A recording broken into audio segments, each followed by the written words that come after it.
Welcome to SEC Sports Roundtable. This is your host, Shane Bailey.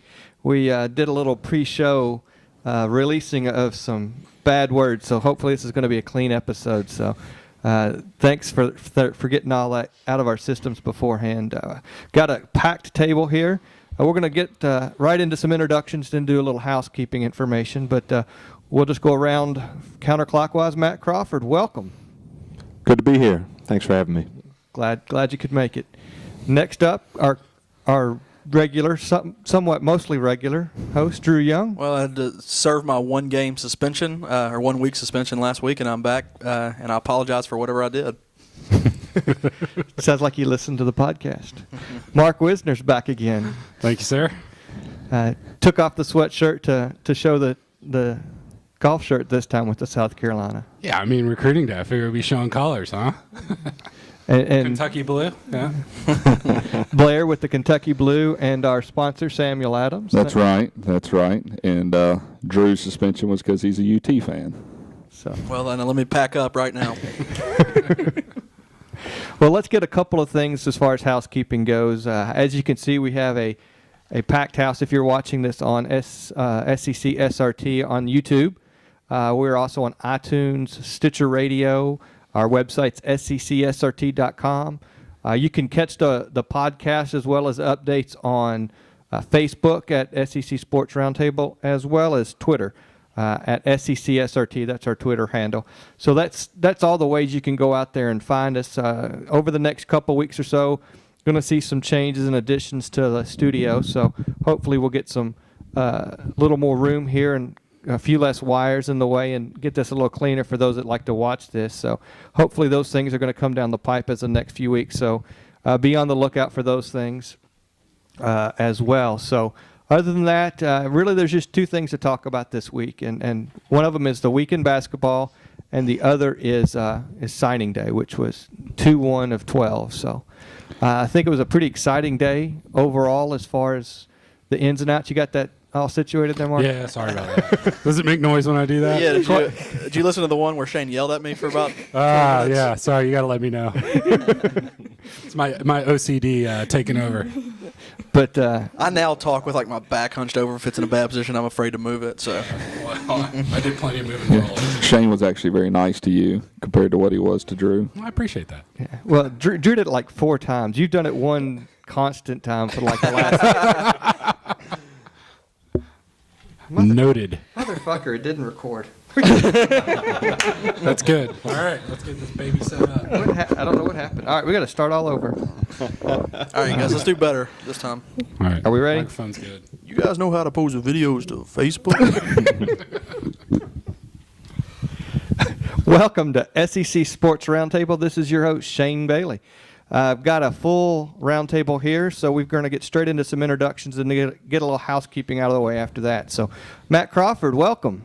Thanks for having me back. Good to be here. Yeah, this is take 2 for those who don't realize I don't know how to hit a record button. Our somewhat regular, semi-defunct, out-of-commission co-host back again, Drew Young. You know, I don't know if I can say as much. You know, I've after that about 45-minute session we had taping before you realized you didn't have recorded, ran out a few things. But glad to be back. Served my 1 week suspension for my failed drug test, and I'm back better than ever. We're glad to have you. Mark Wisner's back in the house. Welcome, Mark. Thanks. Hello again. Yeah. And the first time we said Blair over here is wearing his Kentucky blue in support of his team because Mark's wearing a South Carolina Gamecock shirt. So Blair Somali, welcome. Good to be here. I'm not wearing Kentucky blue. Never will wear Kentucky blue. It's more like Carolina I blue. hate Kentucky blue. Sorry. That's all right. You've been living with your wife too long. Those Louisville Cardinal fans over there. So that's it. We got a little housekeeping. We're going to get into some things real quick. Find us on iTunes. Just do a search for SEC Sports. We're going to be near the top of that first page of that. Go out there and also give us a review if you'd like. Tell us what we're doing, how we're doing out there. Like us, help us get up to the top of iTunes. We'd appreciate that. We're also out there on Facebook at SECSRT. You can also listen to the podcast there, as well as on Stitcher Radio if you have a mobile app and like to listen to your podcast that way. Go check us out on Stitcher Radio. We are also on Twitter, SECSRT, so you can get all the updates from us, as well as letting you know where to find us there. Any other places I missed? The website, SECSRT.com.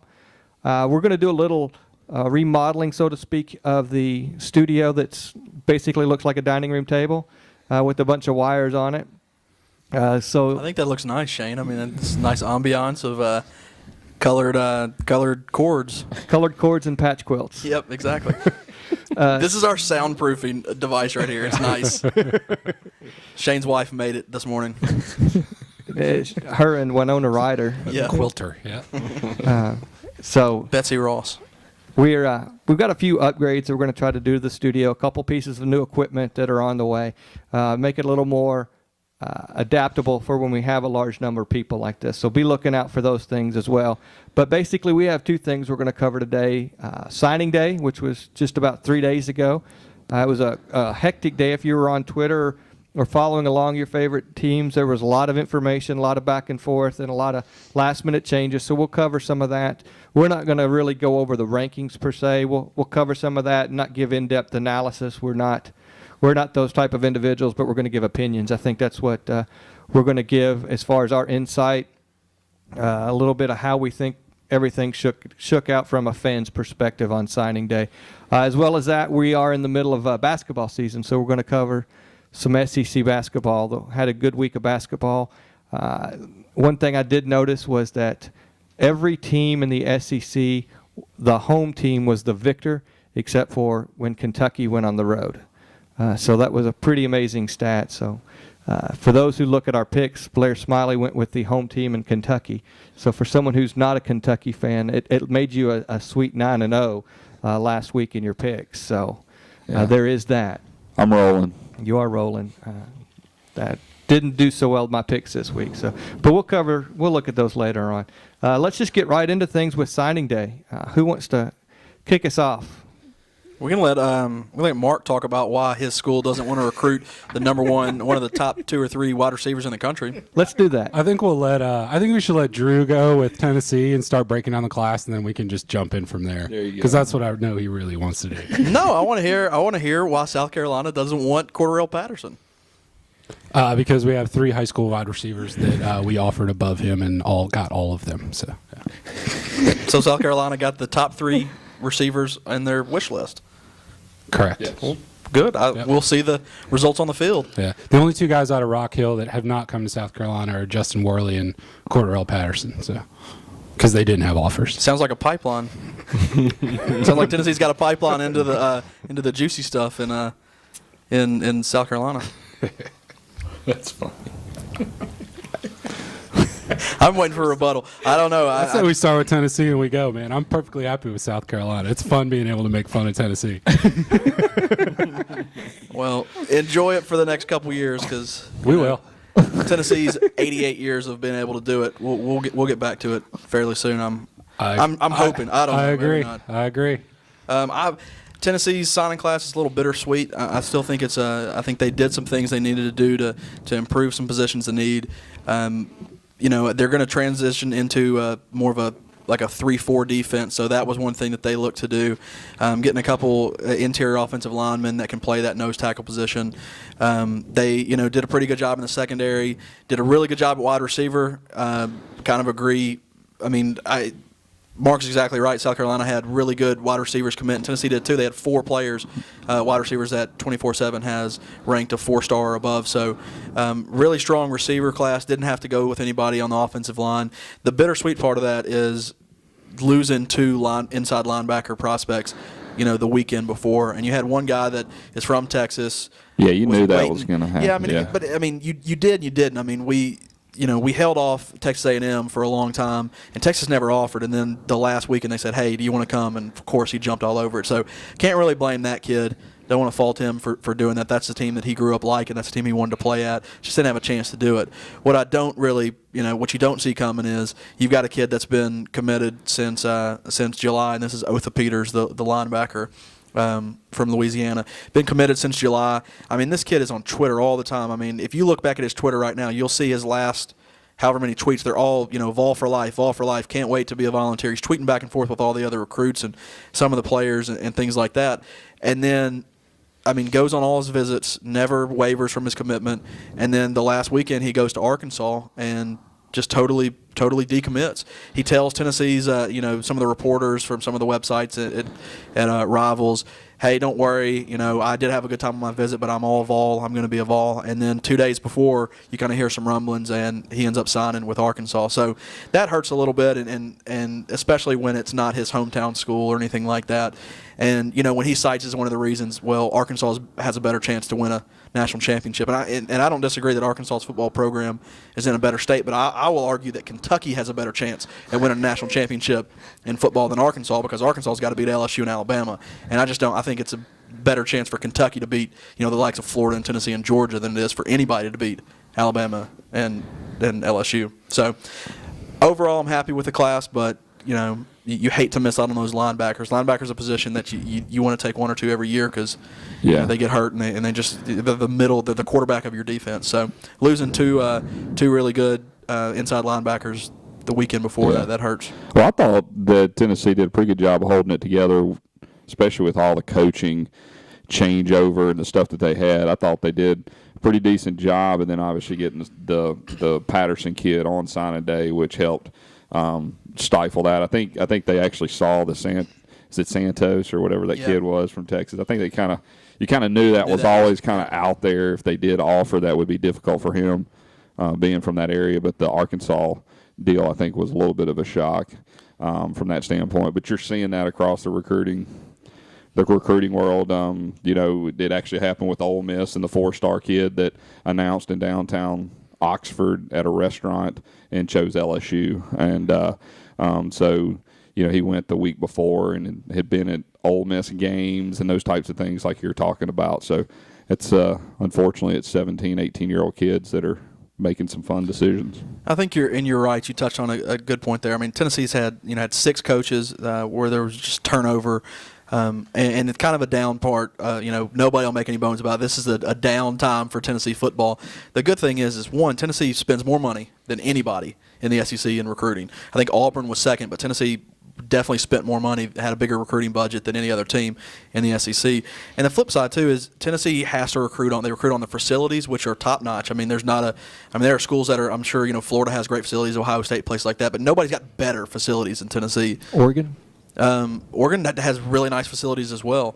But, those things it's usually going to be there. So you can usually get those even in downtimes, a top 25 signing class. What you have to do, though, is to really see your name in that top 10, you got to win football games. And that's what Tennessee's lacking. And I think with the wins, the recruiting will come just because historically they've always been able to recruit.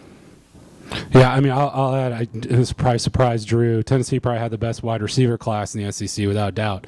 I think he wants me to say Cordarrelle Patterson isn't good, which is not what I'm saying. I'm just saying he didn't have an offer from South Carolina because I love poking at Drew. But the guy could come in and be the best wide receiver in this class, high school or junior college or prep or whatever. No doubt 4 of their top 5 receivers, I think, if you look at 24/7 or wide receivers or top 5 recruits.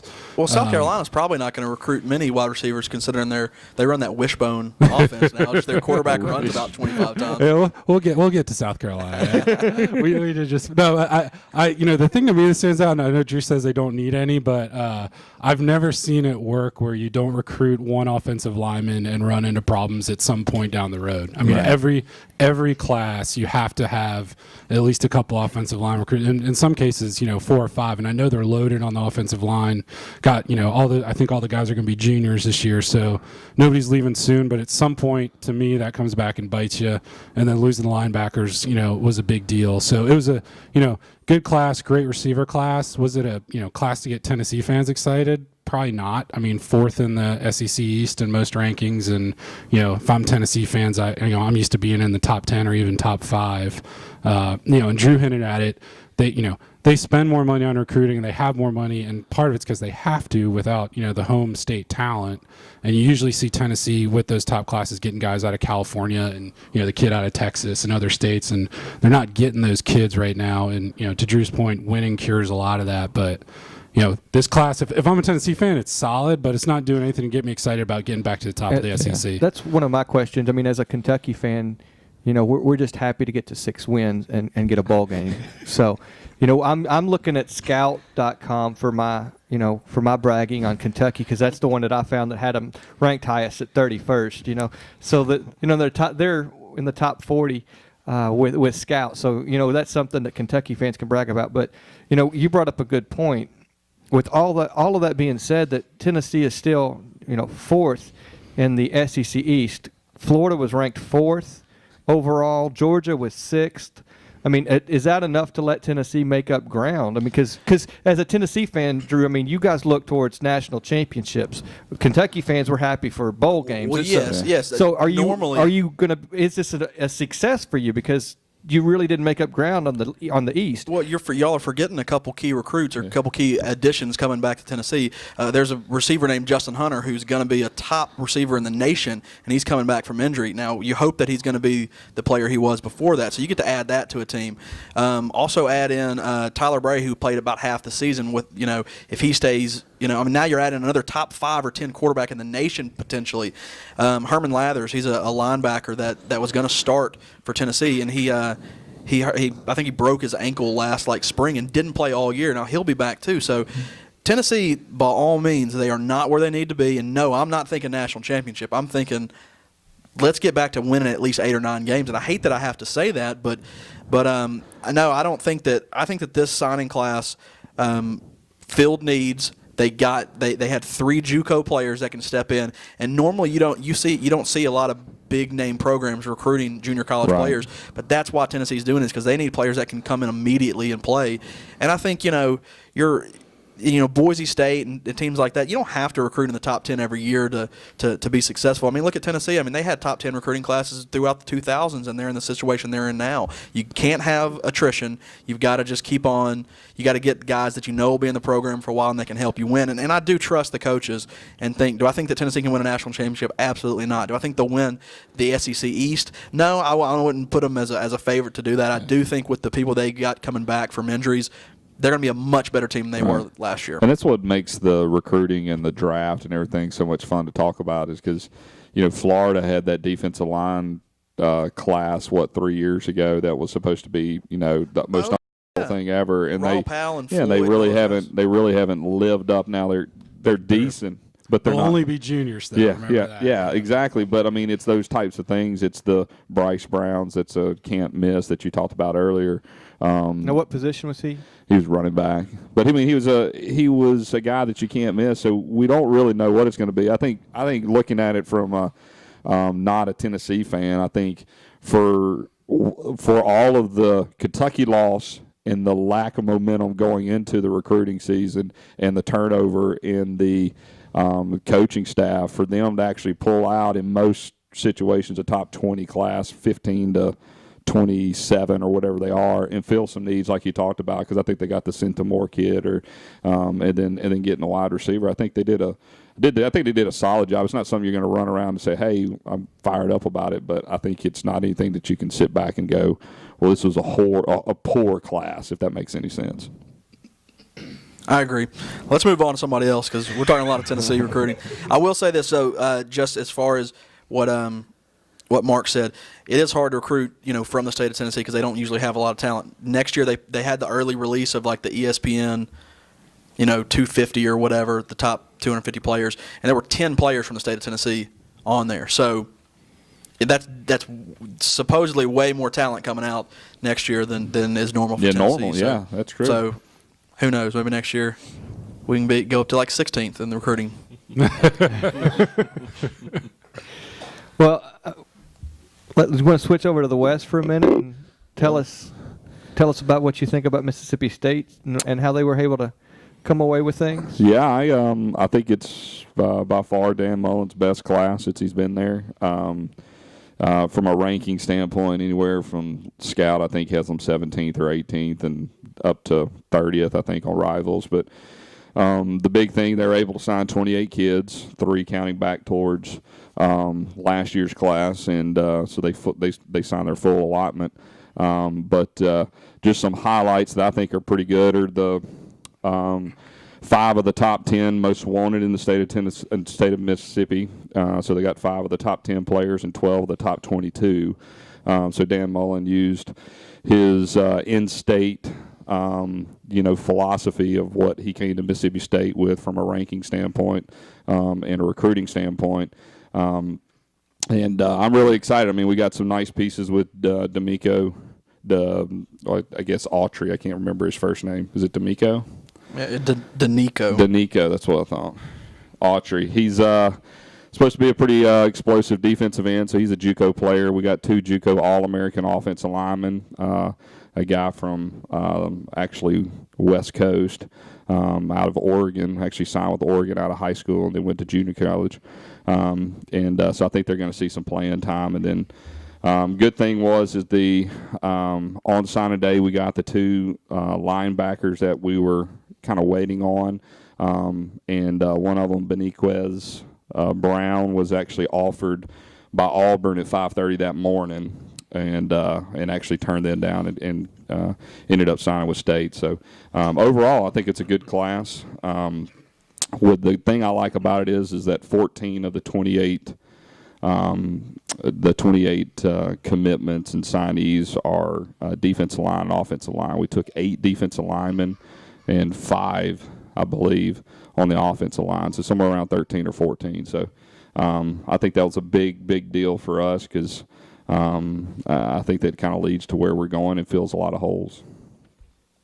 Is it a good enough class to take that next step forward in the West? I think so. I mean, the thing that you have in the West is, as Drew shakes his head over there. Hey, hold on. Is Alabama and LSU, are they still in the West? Yeah. And he wasn't shaking it in agreement either. Yeah. It all depends on what Mississippi State, there's a couple things that work for them. I think coming back next year, you've got a quarterback that actually has an opportunity to take over the reins by himself for the first time in 3 years, where we've gone in there with kind of a 2-headed monster.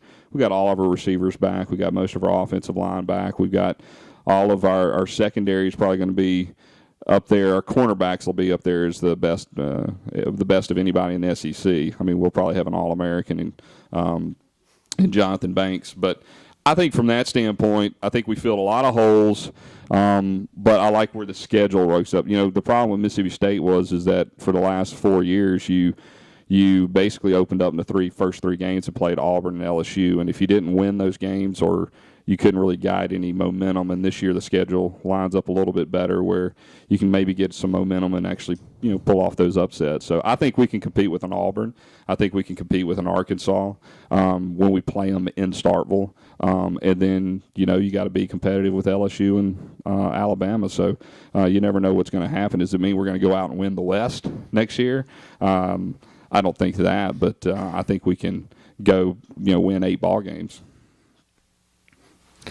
Yeah, I think that's the scary thing, though, is, Mississippi State, are they getting better? Absolutely. But look at Alabama. I mean, yeah. We're saying we're not going to talk about rankings, but find me a website that doesn't have Alabama ranked number 1. Yeah. I mean, Florida. I know Florida State had a good recruiting class too, but Texas exactly too, yeah. like Mark was saying beforehand, this T.J. Yeldon kid, running back. I mean, another can't miss running back. I mean, good grief. You finally get rid of Ingram and you finally get rid of Trent Richardson, and now you got Eddie Lacy, who's going to be good too. Yeah. And now it looks like they've just loaded up again. So, and the thing about their class is they were even better at linebacker and defense. I mean, it's like, not to get off State because they got a couple, but Alabama, not only is their class number 1, they fill every position with top guys. It's crazy. So if you're State, it's what I like looking at State's class was defensive line, right? I mean, one of the best, if not the best, better than me, probably defensive line classes you'll ever see at State, which is huge for them. Like Blair said, especially a guy like Autry might be able to come in and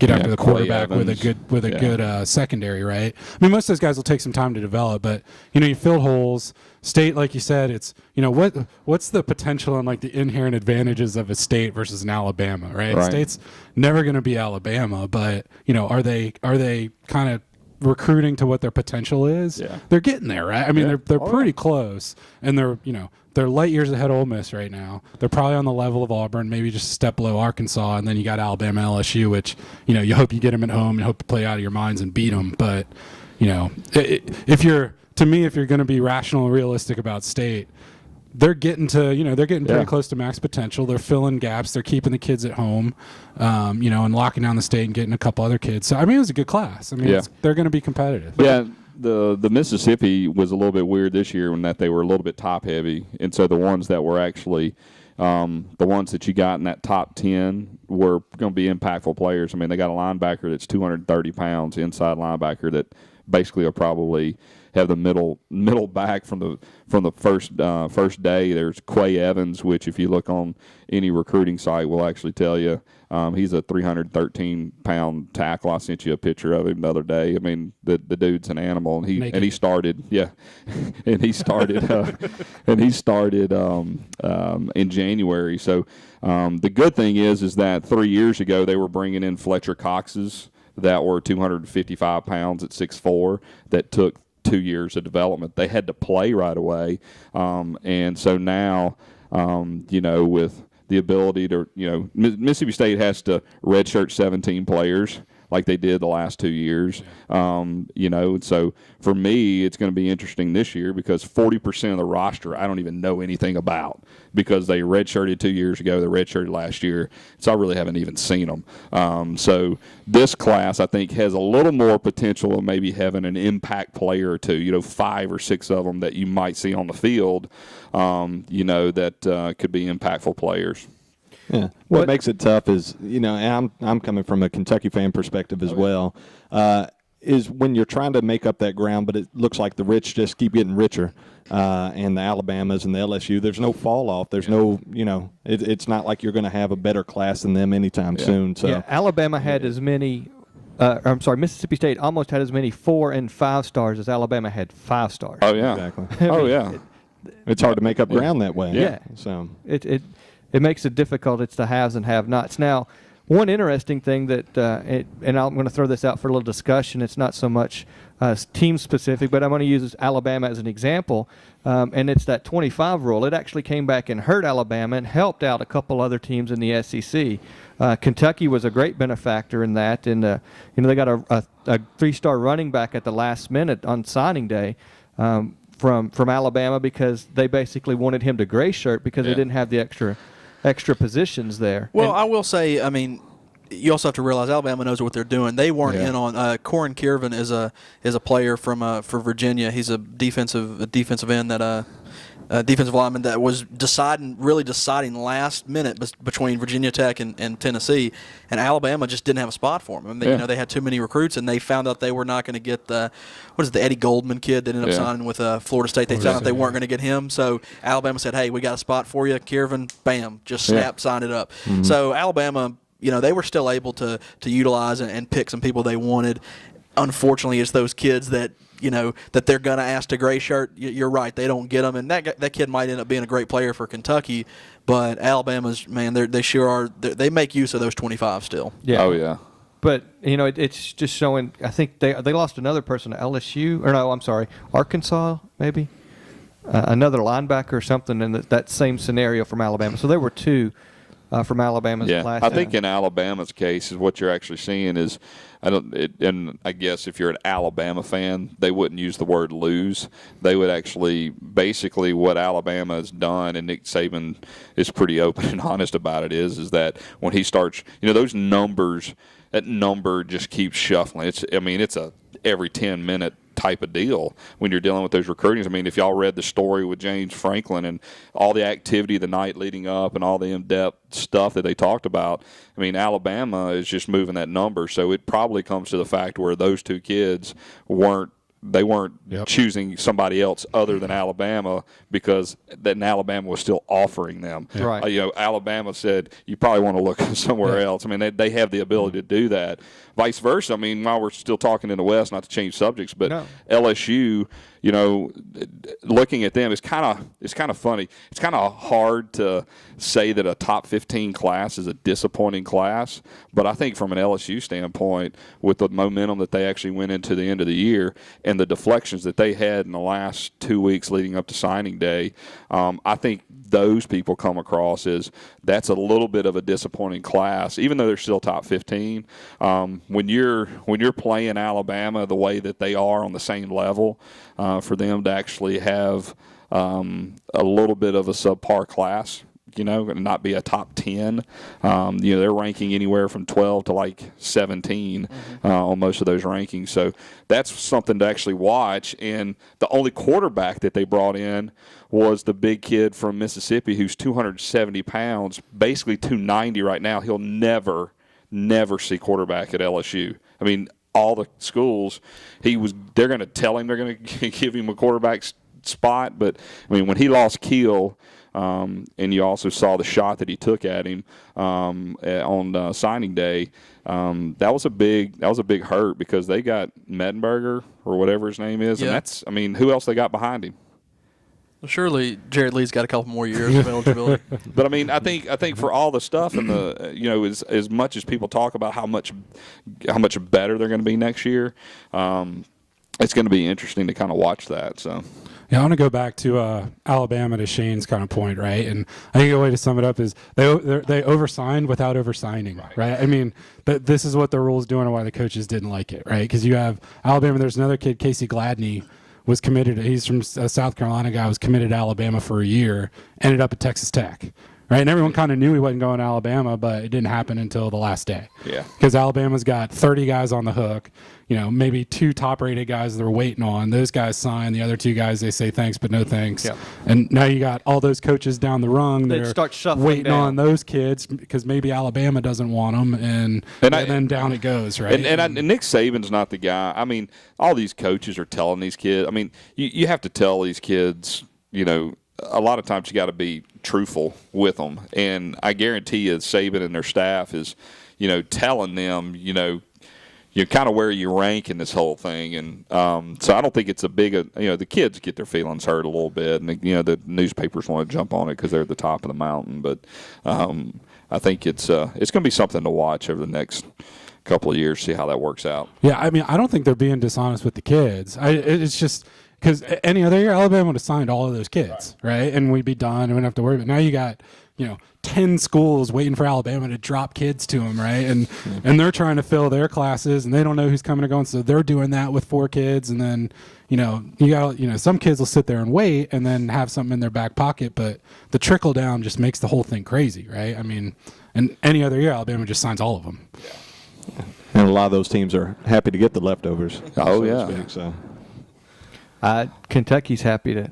We're bragging about their leftovers. Kentucky. That's right. Kentucky actually competed with Ole Miss on that kid because that's the kid that was from Atlanta, if I'm not mistaken, that had been committed forever. And Ole Miss was pretty much lined up to sign him, and he was choosing between Ole Miss and gray shirting at Alabama. And then Kentucky kind of came in with T. Martin at the end. And I thought that was a good get for Kentucky. And to be able to steal that away from Ole Miss, because, I mean, if you look at Ole Miss, that kid can come in at Ole Miss and actually, I mean, they're in dire need of running backs just as anybody. So I thought that was a pretty good get for Kentucky. Matt, you want to talk anything about Kentucky's recruiting? Not really, but you're ready for the basketball. In their basketball game, let's wrap this up, right? since we're on the topic, I mean, yeah, they signed a nice quarterback out of Fort Thomas Highlands. That's really one of the major producers in the state of Kentucky, if there is a major producer for talent in the state of Kentucky for football. And that's the Cincinnati area. Yeah, it's northern Kentucky. It's actually that same team beat my high school team my junior year for the state championship. So I kind of watched them a little bit. Jared Lorenzen came out of that school. So he's a nice prospect. He's a 4-star quarterback, and Lord knows we could use a good quarterback. Is this kid left-handed and weighs 340 pounds? He's right-handed, and he's quite a bit slimmer. So he's 6'5", 230. Yeah. What happened to all those other 4-star quarterbacks that have rolled through Kentucky in the last 3 or 4 years? Haven't they had? No, they one of the kids left.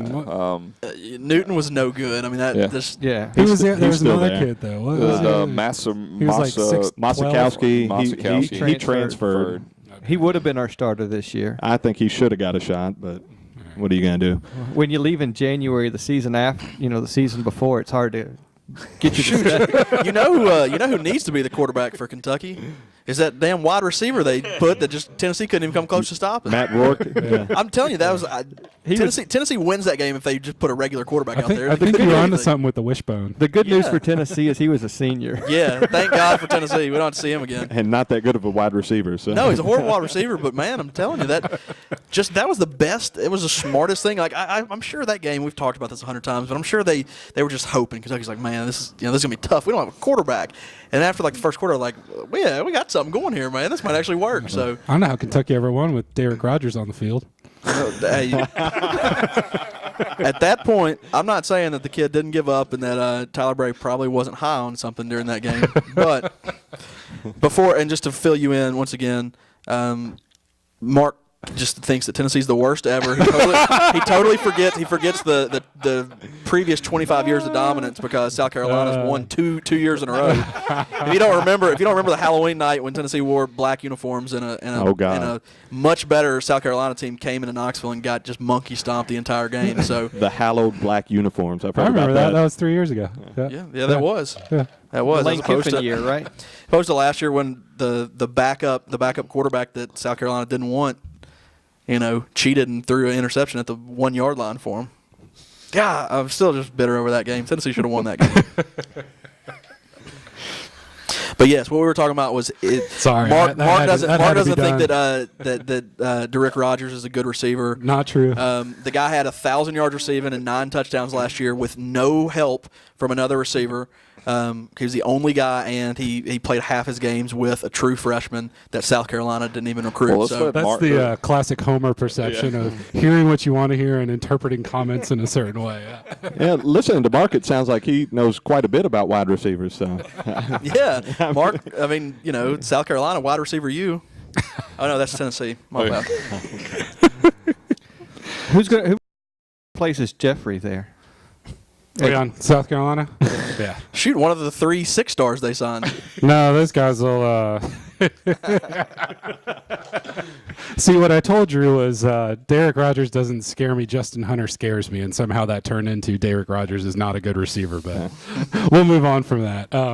No, so we're gonna hit on South Carolina. I mean, uncharted waters for South Carolina fans, right? Of top 15 classes and filling needs, and it's not a Georgia class, it's not a Florida class, and I like to look at myself as a rational fan of we're never going to have a Georgia class or a Florida class because those guys, there are inherent advantages in those states, like a Mississippi where the top 50 guys in Georgia, number 49 is probably as good as the 10th best guy in South Carolina, right? So when you're South Carolina, you want to lock down the borders and you want to get some guys out of, neighboring states like North Carolina, Georgia, Florida as best you can. And, we did that this year and we filled a lot of needs. And specifically, like Drew said, we necessarily didn't need a good wide receiver class, but the top guy in state. So for the 4th straight year, we got Mr. Football in South Carolina, Shaq Rowland. So Lattimore, Stephon Gilmore, Clowney, Shaq Rowland, and we're on target to get Mr. Football next year. And no SEC school. Now it was a big time down year in South Carolina, but no other SEC school came in and signed any guy out of South Carolina that we wanted. Clemson got one guy that we wanted, but other than that, we got everybody in state that we wanted. And then we went into Georgia and took 4 guys out of Georgia that Georgia wanted. And when you're doing that in your South Carolina, how can you not have a smile on your face, right? Now, Georgia obviously still has a top 5 class, but we went and got 2 offensive linemen, a safety, and the number 3 kid in Georgia, Mike Davis, a running back. All guys that Georgia was hot after, and Lorenzo Wharton went and took him out of Georgia. So when you look at our class, I break it down. Offensive line, we signed 5 offensive linemen, same as we did last year. 5 offensive linemen. If you don't know his name, Sean Elliott is fast becoming one of the best offensive line coaches in the nation and recruiting. The guy is just you can go for it because you probably don't know anything about it. No, I was going to say he was a hell of a basketball player for the Spurs, man. He was. Yeah, but this guy, he came from Appalachian State 2 years ago. He got handed a turd. No guy. Right, we got the classes with no offense. We recruit one guy. 1 year, one guy the next year. He signed an unbelievable class last year. What he did with the guys he inherited last year was amazing.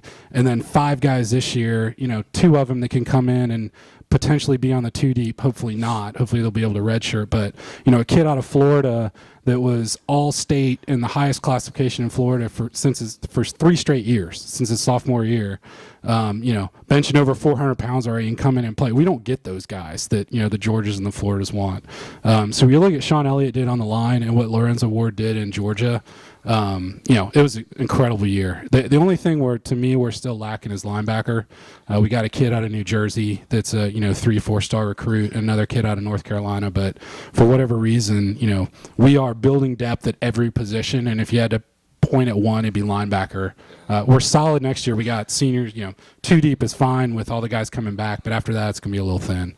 But again, rambling, but, you know, great year, 15th. We're not Florida, we're not Georgia, we're not Alabama or LSU, but, you know, if I had to look at it, I'd say, you know, hey, if I'm looking at the East, it's Florida, Georgia, and South Carolina. Tennessee is one of those schools that could jump up and beat you, but I don't think they're a contender. I think it's those 3 schools, and I don't really see that changing for the next couple of years, the way, you know, all the teams are recruiting right now. I'm going to ask this before we I've got a question I want to throw out to the table, but is there anything else that you want to discuss about a particular team before I just start a general question to you guys?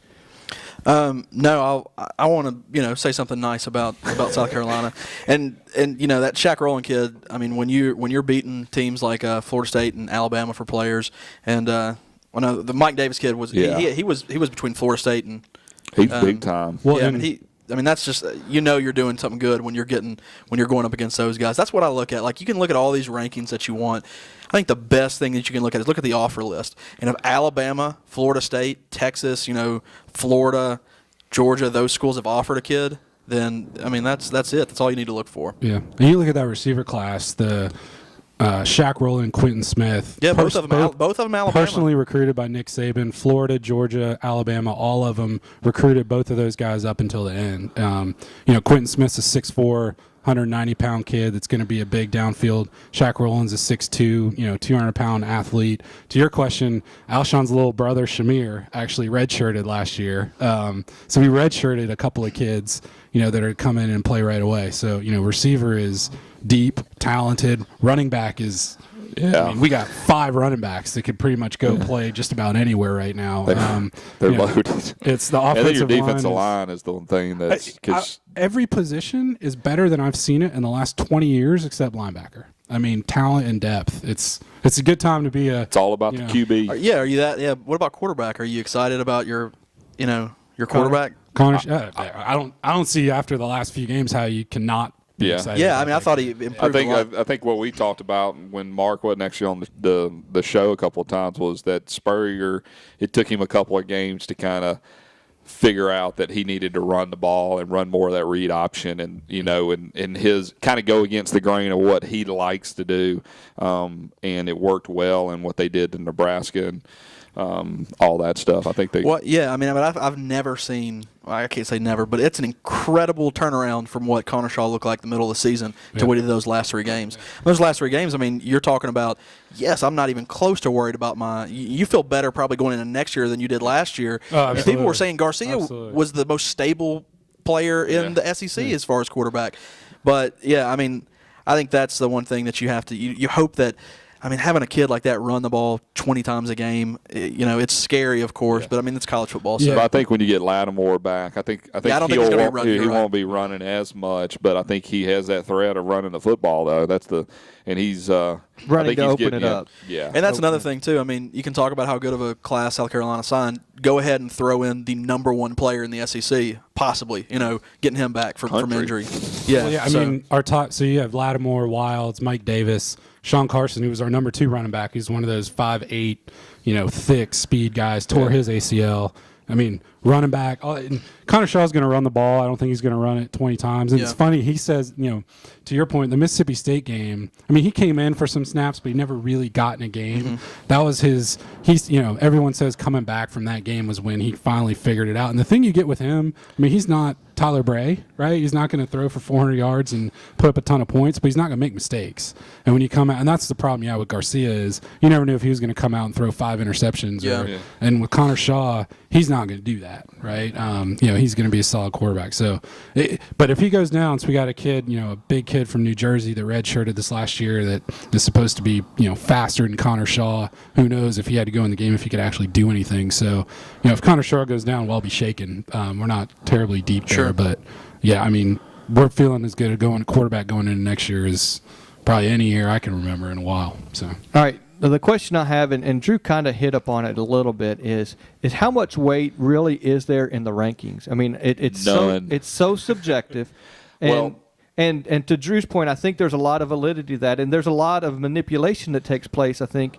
And if you read on Twitter this week, and some articles were out there where one of the guys over at CBS Sports, and I don't remember his name, and I don't have the article in front of me, was basically accusing some of the others, like the rivals and scout websites and stuff, of falsifying or inflating the ratings to make their schools that are high on their list, the Notre Dames, the Nebraskas, the big powerhouse school programs where they get their revenues from their premium accounts, because that's where, those big schools, those are the ones that have are the ones that go to the premium subscriptions to these sites to get all the message boards and things.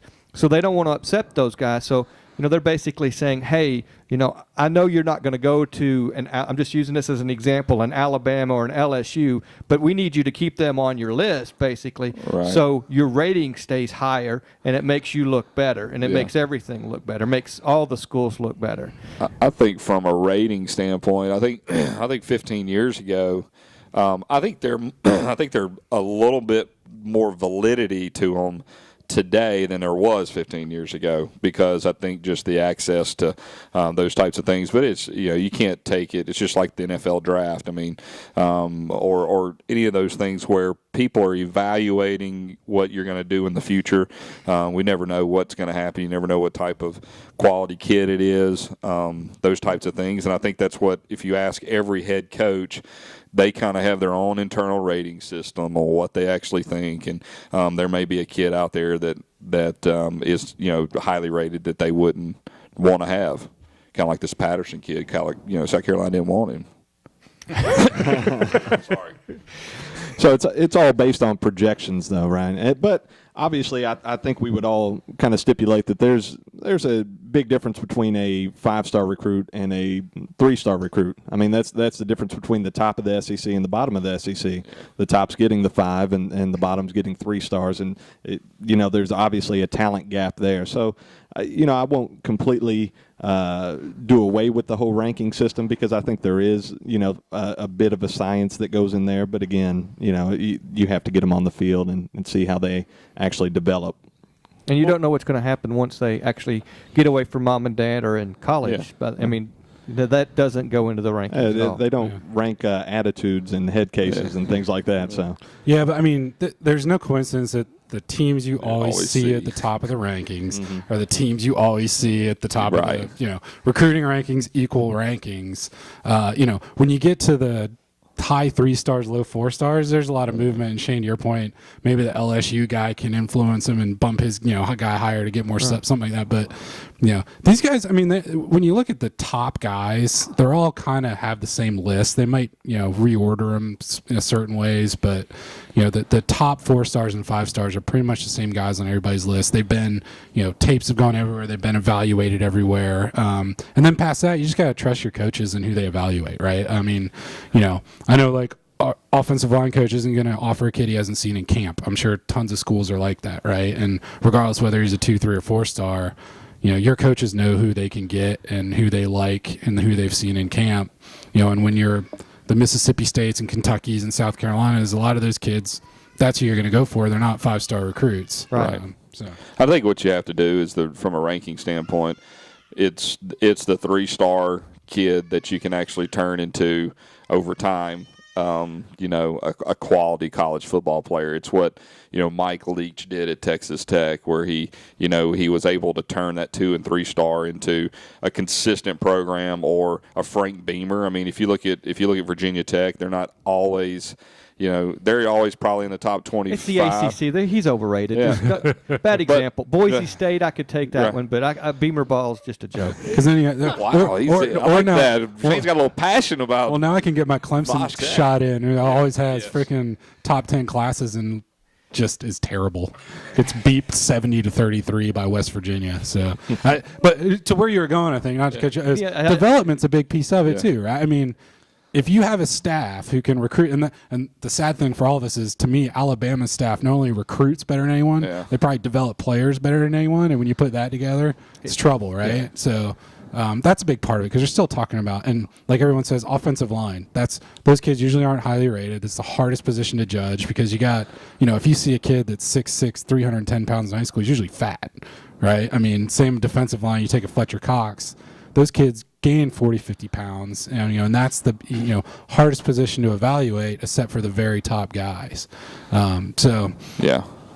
And you're still 18. I mean, when you're coming into college in those type of positions, the ones you're talking about, the offensive and defensive line, that's the ones that takes the most development. A wide receiver, they're already fast at 16, right. 17. Yeah. That's not going to change. They can become a little faster and better route runners, but weight and size and quickness on a big guy, it's hard to judge at that age. Well, and there's always 5 guys every year that are kind of can't miss guys, and after, because they're just freaks, and then after that, it's all who your coaches evaluate and who they like and who they think they can develop. You got anything to chime in, Drew? You look like you wanted to say something for a minute. No, I agree. I think you have to look at a couple things. I agree with both sides of the argument. I think, yes, you can look at it, and Alabama's getting those players, and are they going to miss on a couple of them? Absolutely. But when you're signing, 30, 10 of the top, 50 players, it's just like, it's almost like Kentucky basketball. I know basketball is different, but when you're signing so many of them, when you do miss on that one or two, it's okay. I think the top of the top, absolutely, it makes a difference. I think when you're getting in between that, between a 10 and a 30 recruiting class, it's all muddled up, and it just depends. You don't know. It's about coaching them up. And then you also look at Boise State. I looked at them, and they're ranked like 65 this year. And you know what? They're going to be good in 3 or 4 years, because they recruit a certain type player, right. And they teach them their style of play, and it works. And then I look at like a Wisconsin, and I don't care what you say. Wisconsin, well, they're the number 65. Boise State was 62. Wisconsin's 65th. Wisconsin's always got a pretty good team. Yeah. They know what they're doing up there.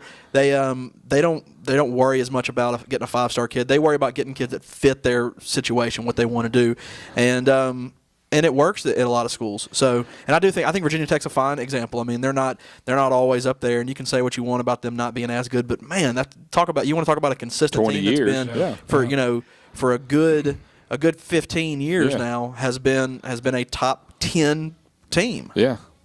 Well, and they recruit player and kid too.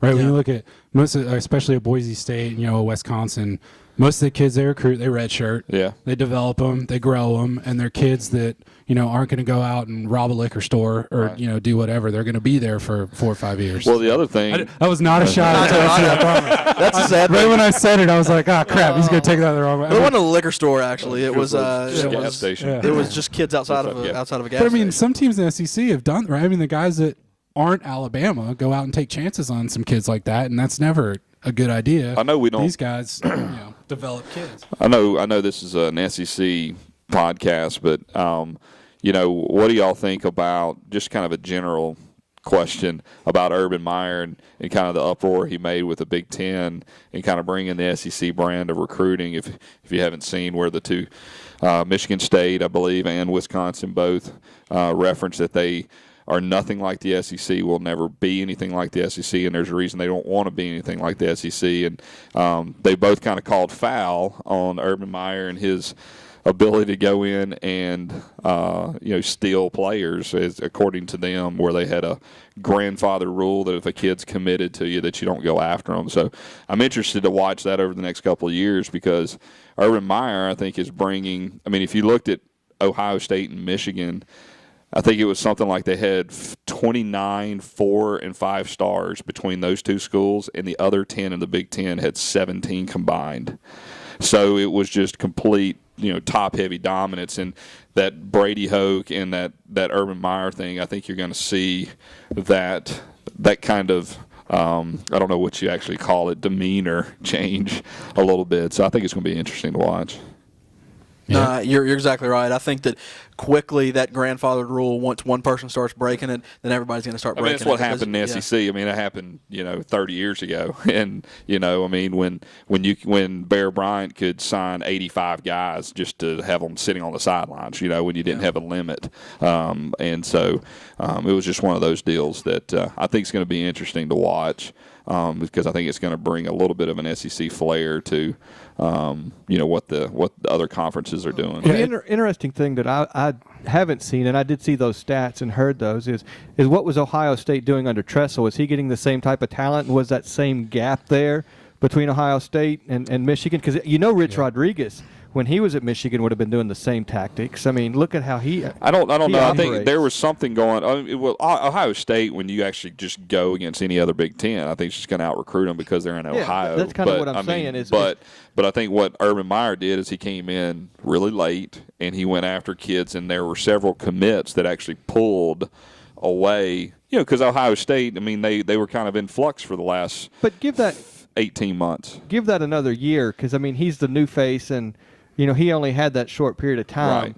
He didn't have that whole year to go jockeying back and forth to win those guys. And I see there's going to be a little more balance at that point. Well, I don't think that's I think the issue with Ohio State's recruiting was terrible this year because their coaching situation. Right. I mean, Shane, I think you're saying is, hey, next year all those guys are going to be committed to Ohio State anyway, and they will be. But Meyer came in and was like, there's 4 guys sitting in my backyard that I know I can get, and that get recruited, so I'm going to go get them.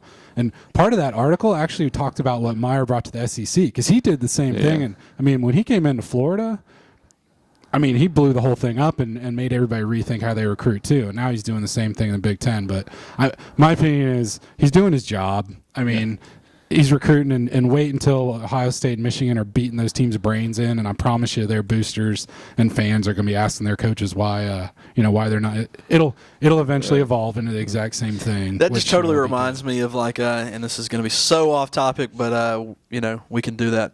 It's like the Revolutionary War, when Great Britain came over here, and you weren't allowed to shoot the generals, and you couldn't do the fight until you lined up and rode out there and shook hands and stuff, and America was like, no man, we're gonna straight shoot Cornwallis in the back of the head in the woods because that gives us the best chance to win, and you quickly see how that's changed war. So I mean, all's fair. What do they say? All's fair in love and war and recruiting. Yeah. So it's like the movie The Patriot. Yes. It's like it's the movie The Patriot. That's Heath Ledger, right? Which is a good movie. Well, I mean, and if Brett Bielema doesn't want to be like the SEC, Wisconsin will go out and find a coach who does want to be like the SEC after they lose. Because their fans want them to be like the SEC. Yeah, I mean, winning.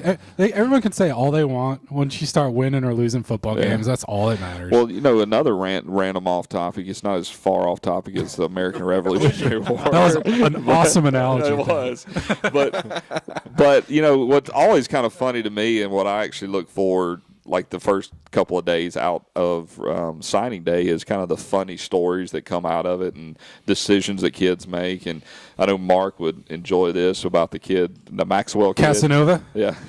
That decided to was down to Auburn and Clemson, and he chose Auburn.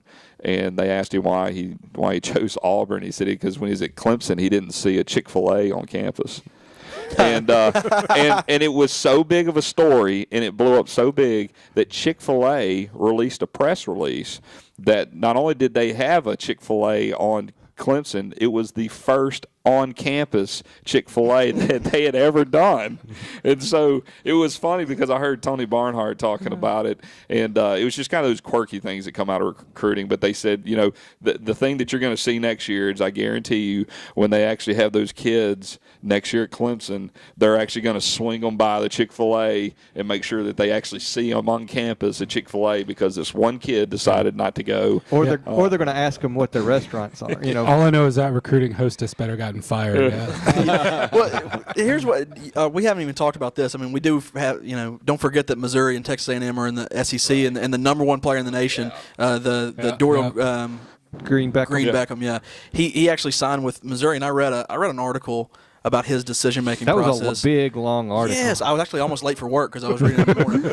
But anyways, it was ridiculous the way all this is, like his thought process. And like at Texas, they took him to Vince Young Steakhouse, and it was a really expensive meal, and you can only spend a certain amount. And his parents were there and a friend, so like the friend and like one of the parents had to order off like the a la carte menu or something, something smaller, and he like wrote him off because of that. I mean, he didn't necessarily say that, but that's huge. And like just because somebody lands in your on your football field with a helicopter, and if you remember the kid from Miami, the first time they ever did a diary, his name was Willie Williams, I believe, was a defensive player, and he actually did like a running diary of all his visits. And it's ridiculous that kids are making their decision based off stuff like there's a Chick-fil-A there, or man, they took me to Vince Young Steakhouse and my parents didn't get to eat. I mean, how about the fact that we've got this guy's won a Heisman and they have really good And DGB had Arkansas high on his list because he happened to go to a game that was I think it was Alabama Arkansas. Yes, it was a close, good game. Yeah. And then the week after that, he was at Oklahoma, and Oklahoma was playing a team that they were blowing out, so there was no excitement in the stands. Yeah. So he just magically wrote Oklahoma off because he didn't like the and atmosphere. that was a big loss for Arkansas. I mean, was huge. Talking about their recruiting class. That was a little bit of a letdown for them. They had a decent class, but they didn't have anything that you would think would just be, with their momentum. That one player could have moved them up 5-6 spots. I mean, and that's a big deal when it looks at overall rankings. Yeah, but you talk about Virginia Tech. They're another one of those teams. You never see them anywhere even sniffing like the top 25, doesn't seem like. And they just put players out there, right? They get, a few, like Tyler Wilson was a big-time recruit, but they develop linemen. And they develop, and grow defensive players, and they're just good. The deal they got now is they got a coach that can actually do something with it. Yeah, and the Chick-fil-A. Yeah. But anyway, they've always been one of those teams like Mississippi State, right? And kind of going back to what we were talking about before, you try to do your full potential. You stay good for as long as you can to where Nick Saban retires, and hopefully Alabama has a couple down years, and then maybe you got a shot to go to Atlanta, right? But I mean, now it's not going to happen, but you stay as good as you can for as long as you can until that opportunity pops up. What you really hope is Nick gets that itch to go back to the NFL. Oh, man. I know, it's over. Yeah. Or he just gets hit by a truck. Yeah. Or gets, there's that. assassinated by a local podcaster. Or he leaves Alabama to go to Mississippi State. Or Les Miles puts some voodoo on him or something. I'm pretty sure they'll hire Dabo Swinney as soon as he becomes available. Yeah. That would be super. Well, let's close the book on recruiting. We've still got some basketball to talk about. I know Matt Crawford has joined us, and he's excited to be able to talk a little basketball. There was basketball this week? Coming from somebody that's got a team that's pretty decent. Yeah, we got a big game here in an hour and a half. Oh, you're playing right now. Do what? We got a big game in an hour and a half. My boys are going to stay within 25. I think. We're 22 minutes into What's the line on that game? Oh God, infinite. Do they even do lines? That's like a D1 school playing like a FBS. Yeah, but hey guys, I looked the line up. Line is off. But for Kentucky, I mean, their road after today really it gets much more difficult. For all the stuff that after today. Yeah, I mean, for all the stuff that we kind of talked about with them and not getting the Thursday, Friday deal and having to play the 4 teams on Saturday that played on Thursday and all that stuff, which I don't want to hear your stuff about it, Matt. It's the biggest crock of crap anyway. But they do have Vanderbilt, right? Yes. And they have Florida. Both home and away. Yes. And they still have to go to Mississippi State within the next 7 games or something. Yeah, there's 8 games left, and 5 of those you have 2 against Vandy, 2 Florida, and 1 Mississippi State. Hey, can we wrap this up? Because Drew just said the line is 12, and I need to go to the bank and take out a loan so I can, not to cut you off, I'm sorry. Yeah, who else do they have? I'm going to pull up Kentucky real quick. And I think they've got one more. Maybe LSU. No, they've already got LSU, Ole Miss, and Georgia, are the other 2 that they have left. So, and the good news for Kentucky is the Georgia game is at home. So, and the Ole Miss, I think, is at home. Hey, did y'all? Yes, it is. Did y'all catch the Tennessee-Kentucky game on Tuesday? Was there a game on Tuesday? Well, that was weird. Well, there were a couple things weird. Their uniforms, it was the platinum. Yeah, but it was weird because 5 of Kentucky players were wearing the gray ones, and then 3 of them were wearing these black and white striped uniforms. It's unbelievable. And they got to play at the same time. I just didn't think it was fair, but I thought, Rupp Arenas is Tuesday night something special, but 27-7 free throws. Rupp Arena, man. Leave it to Drew to lose by 25. It never fails. I didn't even see. I didn't see the game. Of course you didn't. No, man, and you're still complaining about the refs. I'm just kidding. I thought it was funny. Year man. after year. Me and Matt worked together last year, and during the games, I mean, we just dog cussed each other the entire time the last 2 years about Tennessee and Kentucky. And I actually could, because Tennessee, I don't know that Tennessee even won any of those games. They might have gone 1-3, or I know they played in the SEC tournament a couple times too, but they were really close games, most of them. And I can't even text him. I mean, I'm surprised we're still friends. He doesn't return the text this year. That's the difference. Yeah. It's 0-0. Yeah. That's it. I thought it was because we didn't work together, but now it's just, No, it's just you've totally just blocked me from text messages. I understand. So I'll give you my 5-second. Kentucky is, and it's easy to say for a team that stinks and is going nowhere, is I look at a Kentucky of, it doesn't even matter what the rest of their schedule is, right? Because they're going to be a number 1 seed. They're going to be playing in Nashville or wherever, Louisville.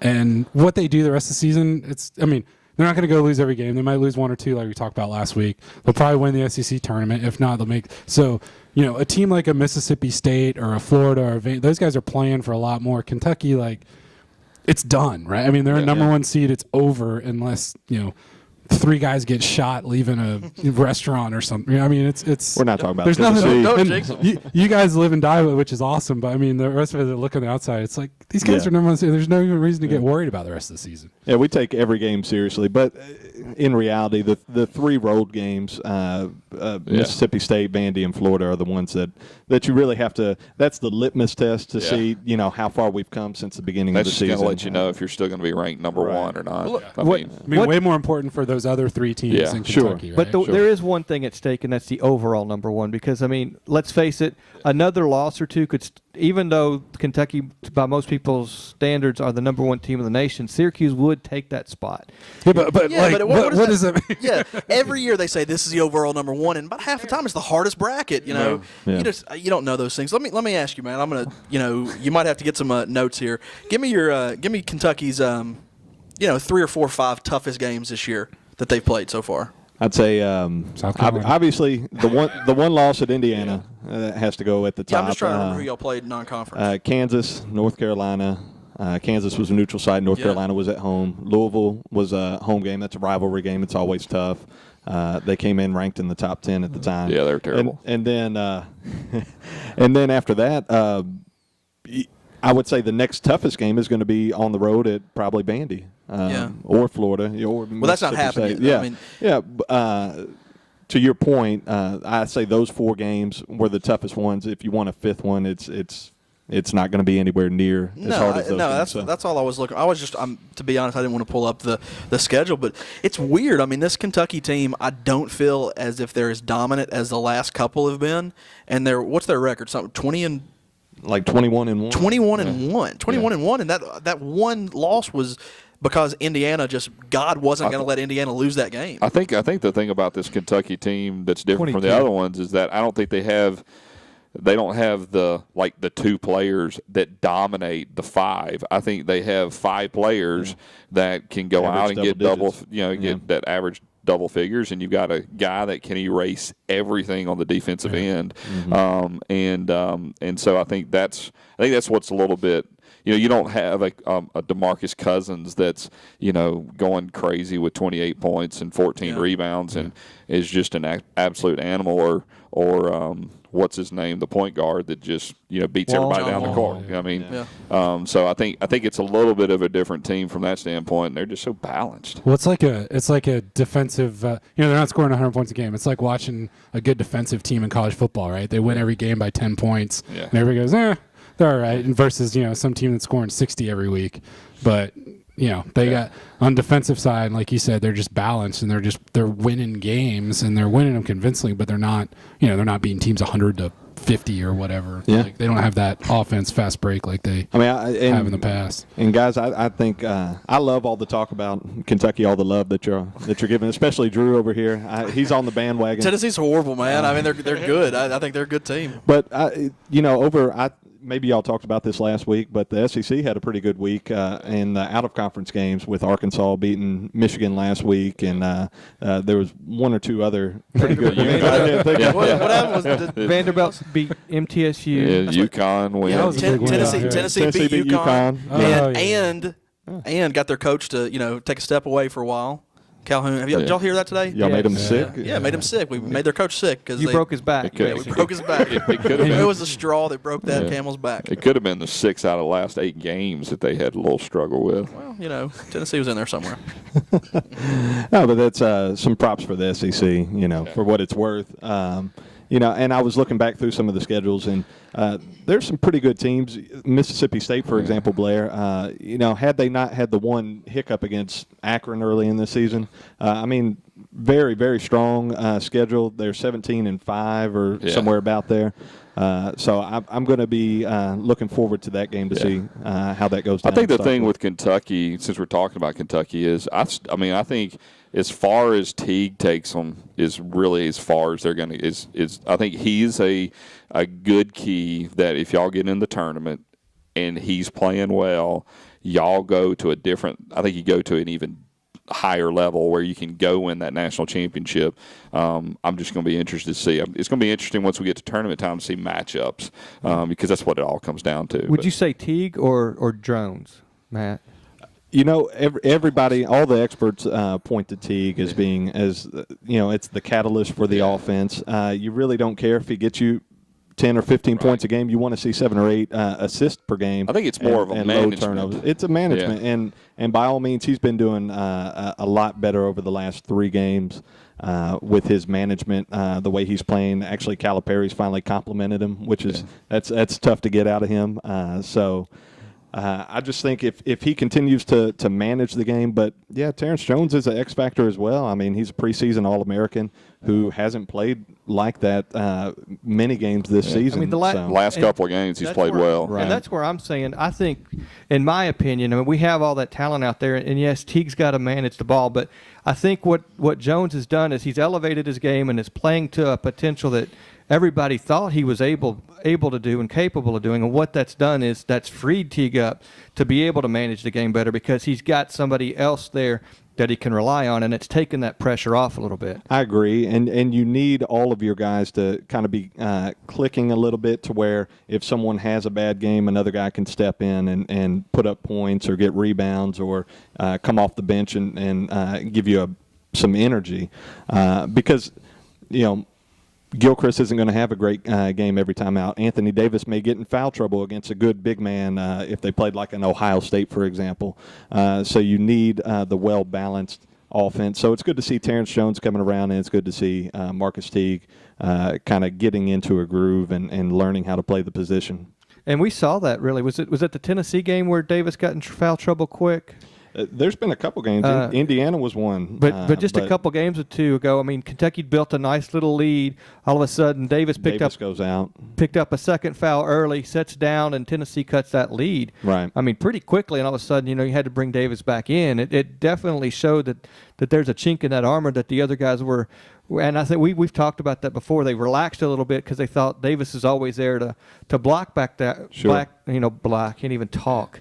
They can't. Block back. Block back. Block back in the backfield and keep the back. I thought we were talking about basketball.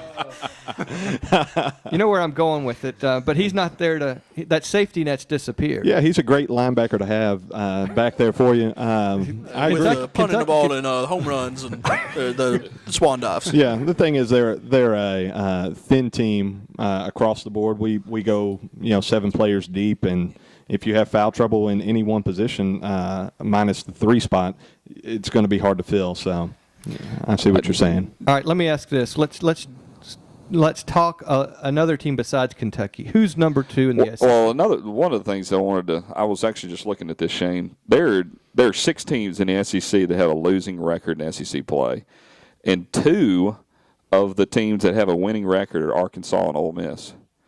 So, I mean, it just kind of goes to show you how top-heavy we really are with those first 4 or 5 teams that we think we're going to get in with possibly a bubble.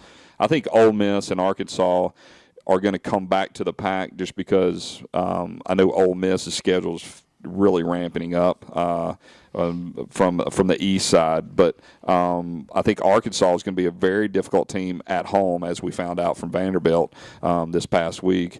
But it's going to be interesting to look. But I mean, the thing that I've actually watched over the last couple of weeks is we've got into these games where you've got Auburn and Arkansas at Auburn, and it's, they're in the 30s, 8 minutes to go in the game. I mean, just brutal.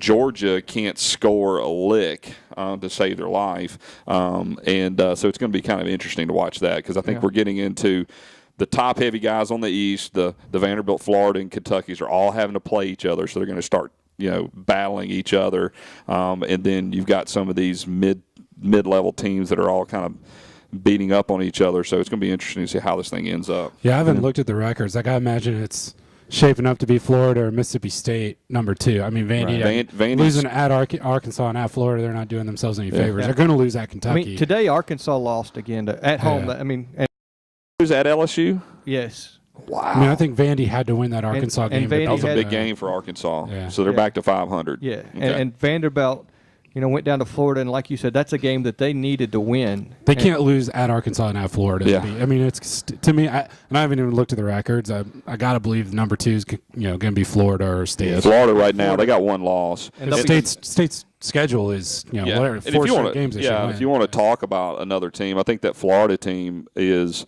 an interesting team because I thought we talked about this last week. I thought Mississippi State matched up with them well. I think what you're finding out about Mississippi State with regards to their problems is what we talked about with Kentucky is a depth issue.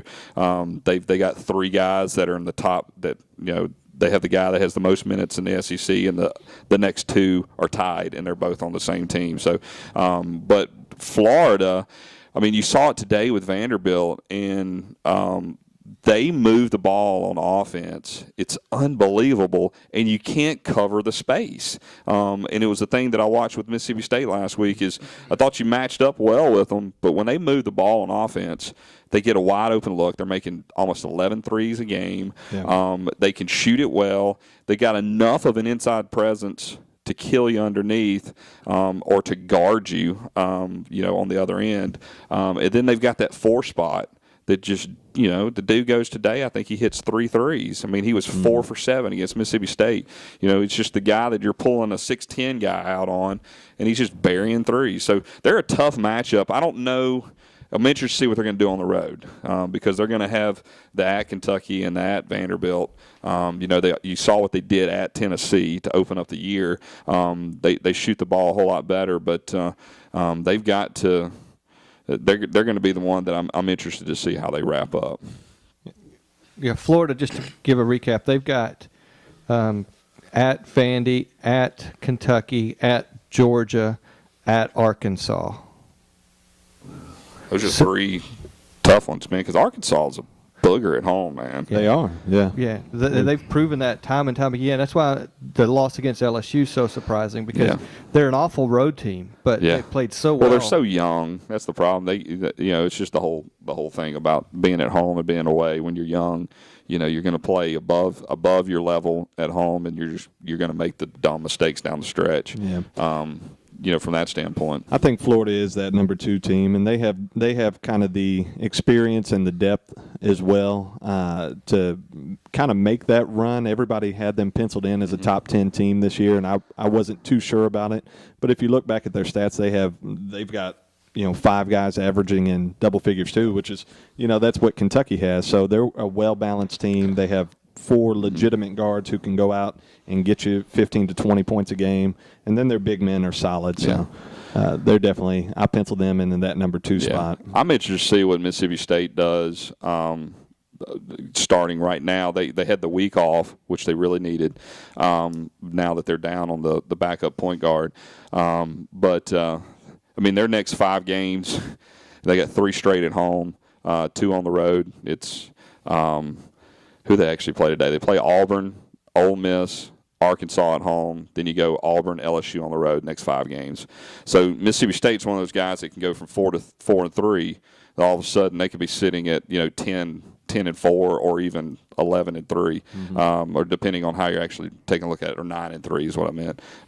If I could add, so they've got the Kentucky game. He gave them the Kentucky win right there in that math. No. Well, yeah, I did. Actually, I did. And then you got the Kentucky game at home. And so they do finish with some games on the road, but that's one of the stretches where the west side of this thing could possibly get on an extra win that can sneak into that second or third spot, because Florida and Vanderbilt are going to beat each other up. You notice that me and Mark are much quieter when it's basketball talk than football. I just like talking about all these other good teams. At least you've got a couple players. Well, one. You're better than we are. Everybody's better than we are. How about let me ask you this. Blair, you played, what'd you play, junior college? What was it, community college, junior college basketball? Yeah. I played 2 years Church and league. then went to Two years of college basketball. Could you imagine being one for a 21 stretch? That's that would pretty be bad. rough, yeah. That's Tennessee's fifth-year senior Cam Tatum right now, right in the middle of it. It's good. Yeah, man, he's I think he you said 1 for 21? 1 for 21, 0 for 9 from three-point range. It's good. Yeah, so he's I thought I saw a stat where he was like 12 for 49 in his last 5 games or something. But you balance it out with guys like Swiper Boy, who come in and go Swiper Boy. 5 for 5 against Kentucky in the first half. Yeah, It just goes to show you. I mean, if you got a guy that can do that, I mean, he needs to be playing over a guy that's 1 for 21. Yeah, I think Tennessee's just pressing. I mean, they're Trey Golden, I mean, since the Mississippi State game, just falling off the mat, he's shooting like 24%. And that's what kills you, because then you actually take into consideration, that you got the mustache Shaggy over there that he's all of a sudden gotten cold. So you got all of a problems. sudden, what do you mean? His college career? I mean, it's just once again, it's if you are considered if you can't play defense and you're white and you have you look like Pete Maravich with about an eighth of his talent, and your last name rhymes with 3 and everybody calls you McThree. I mean, you should be able to shoot threes, right? You shouldn't be a 38% shooter. I mean, that's I would just, take an eighth of Pete Maravich's talent. Well, I'd take it tomorrow. Yeah, but I mean, eighth, if you really think about it, I mean, that's probably not that much. Pete Maravich was a bad mother. Yeah, but I mean, an eighth and An eighth of that would have been solid. Hey, if you want to talk field goal mediocrity, just pull up South Carolina, and we'll end this conversation. All right. Last time I looked at, and this is the last topic, and we'll round things up and wrap it up. But the last week when we looked at things, there were 6 teams that were slated to or projected to go to the tournament from the SEC. Realistic or not? No. Go through them one by one, and we'll. Ole Miss is the bubble team. I know 4. So you had Kentucky. Yes, of course. Basically, you got Florida. Yes. Vanderbilt. Yes. Mississippi State. Yes. Alabama. Probably yeah, Alabama. yeah, Alabama. They lost 4 in a row there, but they were against. They were the bad. They had the rough stretch. Yeah, but I mean those games were against. Who were they against? They were against. They were at Mississippi State. At Mississippi State. They lost to Kentucky. They lost to Vanderbilt. Yeah. And then they lost to. What's their record? Was it who they lose to? Who? Like Alabama. They're are 3-4 in the. and 14-7. they lost by overall. 2 to. Ooh, that's gonna be tight. Yeah. They've gotten onto the bubble as everybody would basically had them slotted ahead of Mississippi State at the beginning of the year, from a performance standpoint. I think Ole Miss. I mean, I'm not saying this because I hate Ole Miss. Actually, I am, but I still hate them. But they are going to fall back to the pack because they've got a tough stretch coming up here, and they had that early run, Right. And I'll see them coming back. And Can they be replaced by Arkansas? Arkansas is the kicker, but you got to win at LSU. That was the whole kicker. They needed to win. They're going to. Arkansas, they still got to come back to Mississippi State. They still got to go back. God, I can't remember who else they actually have to come. Because I think that's a good question. Pull up their schedule. I'm pulling it right now. Who's Alabama beat? Anybody? They beat Georgia. I mean, anybody good? Anybody that, you're a bubble team and no quality wins? Yeah, Oh, I'm sorry. Arkansas was at LSU today. It wasn't the other way around, was it? They were. Yeah, it was at LSU. Okay, so that explains that they are on the road. Arkansas has at Georgia, South Carolina at home, at Tennessee, Florida at home, Alabama at home, Arkansas at home, or Auburn at home, and Ole Miss at home. And then they go. Oh, and then they go to state. And that'll be an Evermore beatdown. They can make a run. Yeah, they've got some winnable games there. Let me ask you, who do you put more stock in, Arkansas or Alabama, making a run, Well, getting into the NCAA tournament? Alabama. Well, the problem is Alabama's got to go to Arkansas. So this is what the kicker is. Arkansas they get, let's see, they got Ole Miss at home. Now do it. Okay. They're at Georgia. They have South Carolina at home. There's 2 wins, right? They're at Tennessee. That's a tough one. They're not going to win that one. They got Florida is going to Arkansas. That's a tough game. But it's at home, so it's yeah. winnable. And then you've got Alabama has to come back to them. And then they got to go to Auburn, and then they got to go to Mississippi State. That's still a tough road. Yeah. They got some tough games. The reason I ask is because I think Alabama's going to run into the same situation that they had last year and be a bubble team, and they're going to be one of the last ones on the outside looking in. They didn't take care of their out-of-conference schedule. They lost to Georgetown, and they haven't beat any of the top-tier SEC teams. They lost to Kentucky, Mississippi State, Vandy. So and they get Mississippi State at home. So that's a quality shot. I mean, that's going to be a tough game for State to win. I don't see how they can get their RPI healthy enough to really make a case for them being in the tournament. They're going to beat these lower-tier teams, the LSUs and the Ole Misses probably. But is that going to be enough? Where's their signature win coming from? Right. So do you see 4 or 5? I think you got 4 locks. Yeah.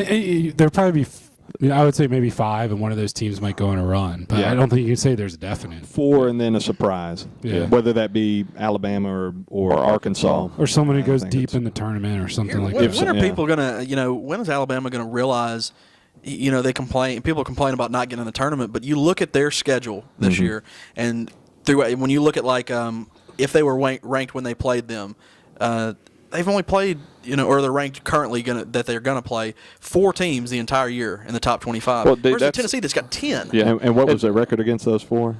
Well, hold on. See, the problem is like Mississippi State. If you looked at their schedule before the year, you're like, that's a pretty tough schedule. We went to New York, beat Texas A&M, who was ranked at the time, Arizona, who was ranked at the time.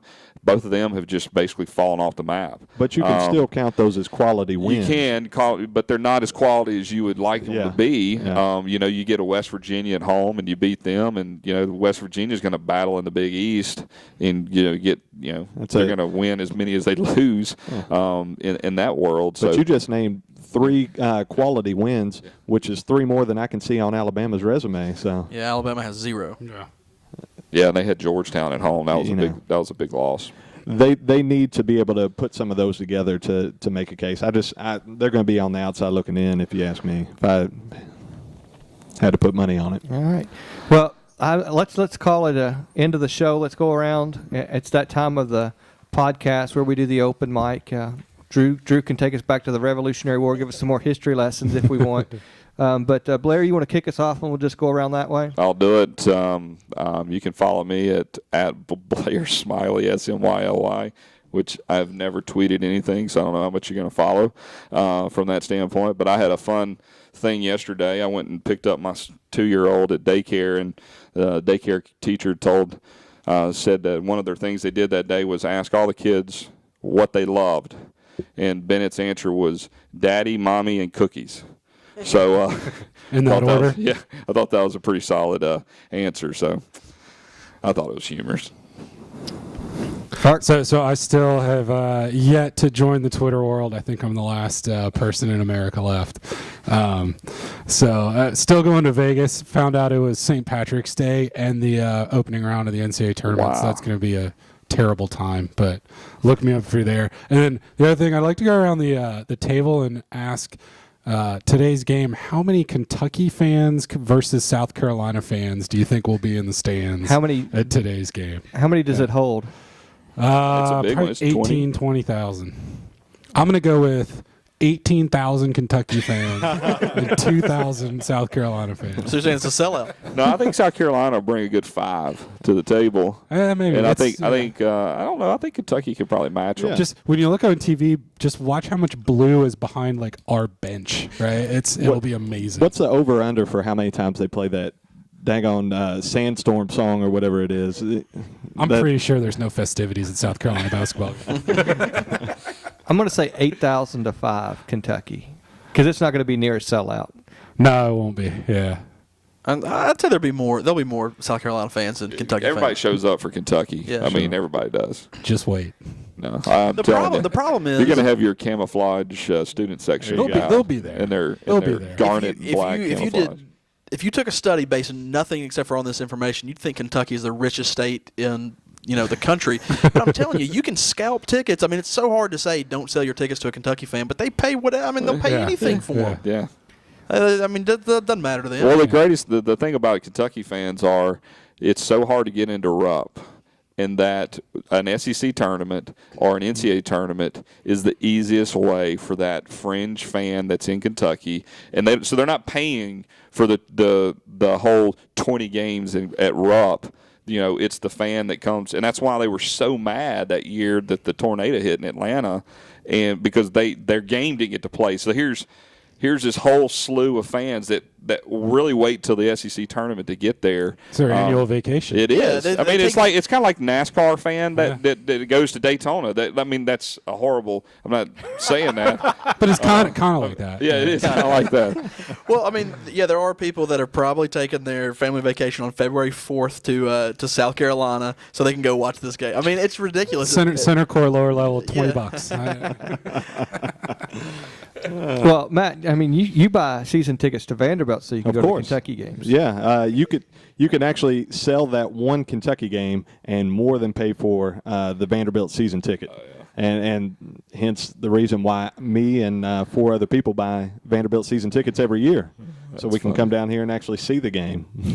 But that just shows how well that the Kentucky fans follow their team. And we like to see basketball in general. So I go to some of the other Vanderbilt games, but it's primarily for that Kentucky game.